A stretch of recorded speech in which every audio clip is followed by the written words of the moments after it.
You know the moment I'm speaking of, even if you've never named it. The moment when something inside you went completely silent. Not the silence of peace, but the silence of a door closing in the depths of your soul, a door that will never open again. This isn't about holding grudges or nursing resentment. This is about something far more primal, more absolute.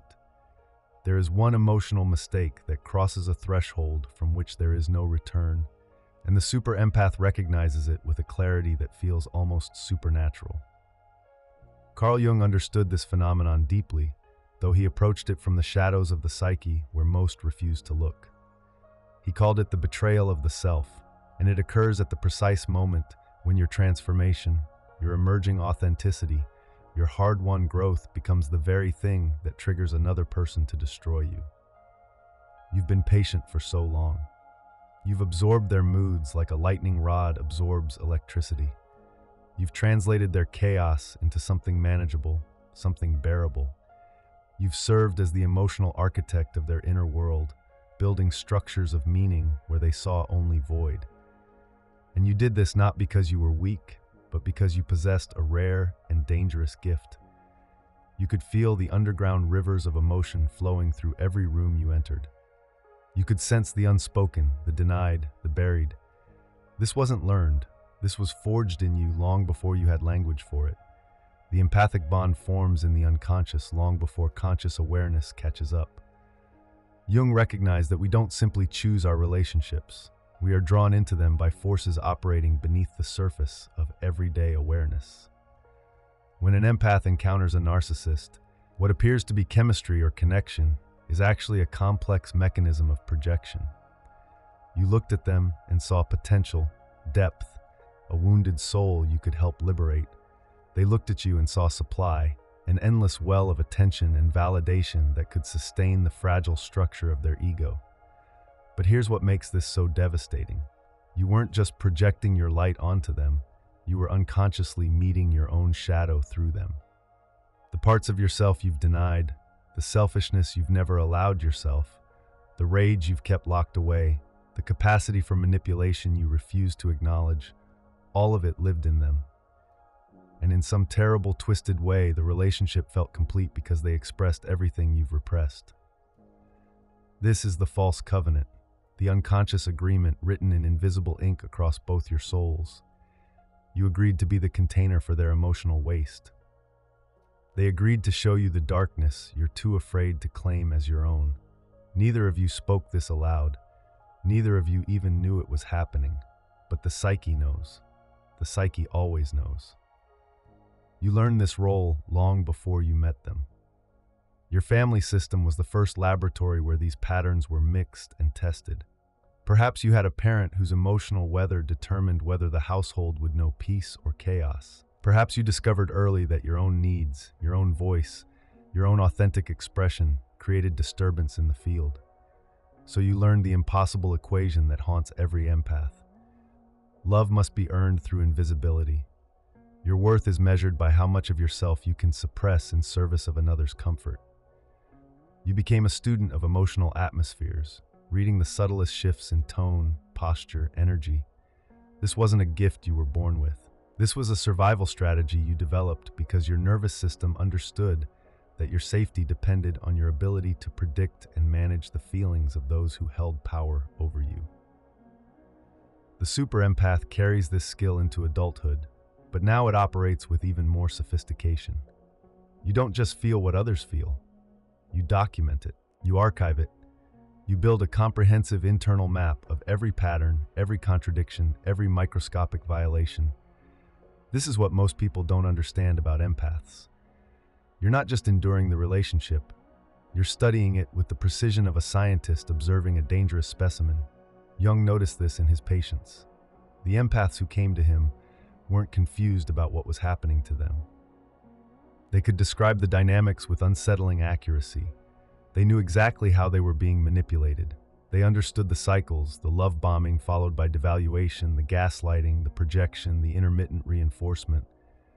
And yet they stayed, not because they were blind, but because they were waiting for something they couldn't quite name. Years pass like this. The violations accumulate in silence. Each one seems small enough to forgive, isolated enough to explain away. The dismissive comment about your work, the subtle mockery of your spiritual interests, the way they minimize your pain while demanding you prioritize theirs, the times they took credit for your insights, the moments they punished you with silence for having needs, the occasions they raged at you for setting the smallest boundary. You absorbed it all. You made excuses. You tried harder. You became smaller. And somewhere deep in your unconscious, a ledger was being kept. Every transgression recorded, every betrayal cataloged, not out of vengeance, but because your psyche was building a case, gathering evidence for a trial that hadn't yet begun. But then it happens, the one mistake they cannot take back, the violation so profound that something in you breaks free from the spell. You begin to grow. You start therapy, or discover Jung's work, or have a spiritual awakening, or simply reach a point where you can no longer abandon yourself. You begin the terrifying work of becoming authentic. You start speaking your truth. You set boundaries. You pursue your own interests. You stop managing their emotions. You stop shrinking. And this emergence of your true self, this is what they cannot tolerate. Because your growth exposes the lie they've built their entire identity upon. The narcissist's survival has always depended on your diminishment. Your light made them feel substantial. Your empathy made them feel human. Your attention convinced them they existed. But now you're withdrawing that supply, not out of cruelty, but because you're finally feeding your own soul. And they experience this as an existential threat. So they do the one thing that can never be forgiven. They attack your transformation itself. They mock your healing. They sabotage your growth. They punish you for becoming whole. This is the specific emotional mistake that crosses the threshold of no return. It's not the years of manipulation. It's not the lies or the betrayals or the cruelty. It's the moment they reveal that they need you broken, that your wellness threatens them, that they would rather see you destroyed than watch you become free. Jung called this the betrayal of the self because it's not just a betrayal of you by another person. It's the moment you realize that staying in this dynamic would require you to betray your own soul. And the super-empath, the one who has done the deep work, the one who has integrated enough shadow to see clearly, recognizes this moment with absolute precision. There is no confusion, no second guessing, no hope that things will change. The door closes, and it closes forever. Not because you're unforgiving, but because you've finally learned the difference between compassion and self-abandonment. You've discovered that some bonds must be severed for the soul to survive. This is where your real journey begins. The alchemical death begins the moment you stop trying to save them. This is not metaphor. This is not poetic exaggeration. Jung understood that certain psychological transformations require an actual death of the former self, a complete dissolution of the identity structure that kept you bound to the narcissist's orbit. You cannot evolve into what you're meant to become while still carrying the weight of who you had to be for them. The person who absorbed their rage, who translated their chaos into meaning, who made yourself small so they could feel large, that version of you must die. And the dying is excruciating because you've spent years, perhaps decades, believing that your worth was measured by your capacity to endure, to understand, to forgive. The empath who finally walks away doesn't do so with hatred. They do so with something far more dangerous to the narcissist's reality: complete indifference. You stop wondering if they'll change. You stop imagining scenarios where they finally understand what they've done. You stop checking to see if they've noticed your absence. The psychological bond doesn't just weaken, it severs completely. And in that severing, you discover something Jung called the shadow, the part of yourself you've been terrified to meet. For years, you believed you were only light, only compassion, only understanding. You wore your empathy like armor, convinced that your ability to feel deeply was your greatest strength. But Jung knew better. He understood that every quality we claim as virtuous casts an equal and opposite shadow. Your compassion has a dark twin, the part of you that can be cold, calculating, ruthlessly discerning. Your gentleness conceals a capacity for violence that would shock anyone who knows you as the peacemaker. Your forgiveness hides a ledger of grievances so detailed, so comprehensive, that you could recite every violation with timestamps and witnesses. This shadow terrifies you because you've been taught that acknowledging it makes you like them. You fear that if you allow yourself to feel rage, to embrace your capacity for cruelty, to stop being endlessly available and understanding, you'll become the monster you've spent your life trying to heal. But this is the lie that keeps empaths imprisoned. The shadow is not your enemy, it's your liberation. Jung spent decades helping patients integrate their shadow, and what he discovered was revolutionary. The people who denied their darkness remained victims. The people who embraced it became sovereign. When you descend into your own shadow, you meet the parts of yourself that have been screaming for recognition, the rage you've been swallowing for years, the disgust you've been translating into understanding, the contempt you've been reframing as patience. These emotions are not flaws in your character. They are the immune system of your psyche, trying desperately to protect you from annihilation. You've been taught that spiritual people don't feel hatred, that evolved souls transcend anger, that true empaths love unconditionally. But Jung understood that unconditional love without boundaries is not love at all. It's self-destruction dressed up as virtue. The shadow holds your survival instinct, your ability to say no, your capacity to recognize predators and refuse them access to your inner world. When you finally allow yourself to feel the full weight of your rage toward the narcissist, something alchemical happens. The anger doesn't consume you. It clarifies you. Stop watching. Go to the comments and write, "I see my shadow." Do it now. The withdrawal of projection is perhaps the most disorienting phase of this transformation. For years, you didn't see the narcissist as they actually were. You saw them through the lens of your own unconscious needs. Jung called this projection, the process by which we cast our own internal contents onto another person and then relate to them as if they possess those qualities. You projected onto the narcissist your own capacity for growth, your own desire for authentic connection, your own ability to self-reflect and change. You looked at them and saw potential. You saw the wounded child beneath the cruelty. You saw the brilliant mind trapped by trauma. You saw the soul that could blossom if only someone loved them correctly. But none of that was real. You were relating to your own projection, not to the actual person standing before you. The narcissist you loved never existed. They were a phantom, a composite of your hopes and your unmet needs, and your unconscious belief that if you could just love them enough, you could heal the original wound from your childhood. This realization is devastating. It means you've been in relationship with a ghost.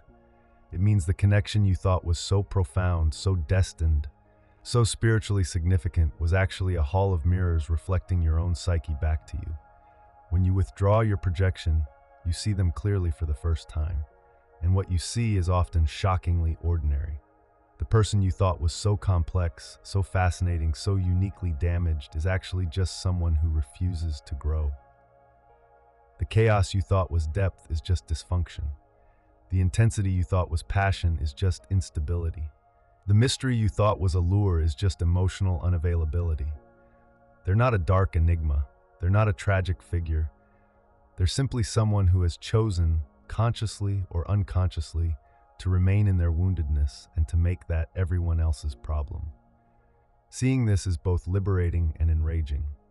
You're free because you're no longer enchanted, but you're furious because you realize how much of your life you've spent serving a fantasy. The grief that follows is profound. You're not just mourning the loss of the relationship. You're mourning the death of the version of them you needed them to be. You're mourning the future you imagined, the healing you thought you'd witness, the transformation you believed your love would catalyze. You're mourning your own innocence, the part of you that still believed that love could fix people who don't want to be fixed. But beneath the grief is something else, something fierce and clarifying. You're reclaiming the energy you poured into them. Every ounce of attention, every moment of worry, every attempt to decode their behavior and manage their emotions, all of that energy is returning to you. And when it does, you realize how much power you've been giving away. The empath's gift becomes a curse when it's directed toward those who exploit it. Your ability to feel deeply, to sense what others need, to hold space for transformation, These are sacred capacities. But you've been casting pearls before swine, offering your most precious gifts to someone who saw them as tools for their own use. The withdrawal of projection forces you to ask a question you've been avoiding. What would I do with all this energy if I directed it toward my own life? What would I create if I stopped trying to save someone who doesn't want to be saved? Who would I become if I invested in my own transformation with the same intensity I brought to theirs? These questions are terrifying because they reveal how much of your identity has been built around being needed. The empath who is no longer needed must discover who they are beyond their usefulness. This is the threshold of true individuation. The forging of boundaries is not a gentle process. You don't ease into sovereignty. You're forced into it by the sheer necessity of survival. For years, you've been emotionally porous, absorbing the feelings of everyone around you, unable to distinguish where you end and others begin.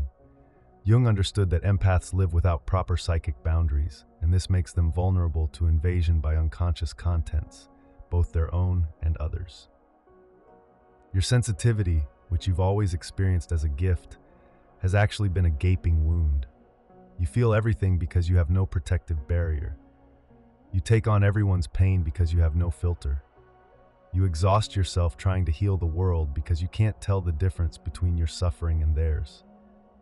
Building boundaries requires you to do something that feels fundamentally wrong to your empathic nature. You must learn to close the door, to say no without explanation, to refuse access to people who have proven themselves unsafe, to stop being available for those who only seek you out when they need something. This feels cruel at first. It feels cold and withholding and selfish. Every time you set a boundary, a voice inside you whispers that you're being mean, that you're not being understanding enough, that a truly evolved person would be more compassionate. But this voice is not wisdom. It's the internalized demands of everyone who has ever benefited from your lack of boundaries. Jung taught that the development of the self requires differentiation, the ability to know where you end and the world begins. Without this, you remain merged with the collective, a sponge for everyone's unconscious material, a vessel for everyone's disowned emotions. Boundaries are not walls, they're membranes. They allow you to remain open and sensitive while also being protected and sovereign. You can still feel deeply, you can still offer compassion, but now you choose where to direct it. You develop what might be called selective empathy. Not everyone deserves access to your gift. Not everyone has earned the right to your emotional labor. Not everyone is safe enough to be let into your inner world. This discernment is not cruelty, it's wisdom. It's the difference between the wounded healer who destroys themselves trying to save everyone and the sovereign soul who knows that some people must be left to their own consequences. You begin to recognize that your empathy is not an unlimited resource. It's sacred energy that must be protected and directed with intention. The people who taught you that you should give endlessly, that you should never turn anyone away, that you should always be available and understanding, those people were often the ones most invested in your lack of boundaries. They needed you to remain porous so they could continue to use you. The shadow integration reaches its culmination when you finally embrace what Jung called the dark empath. This is not about becoming cruel or manipulative. It's about weaponizing your sensitivity in service of your own protection.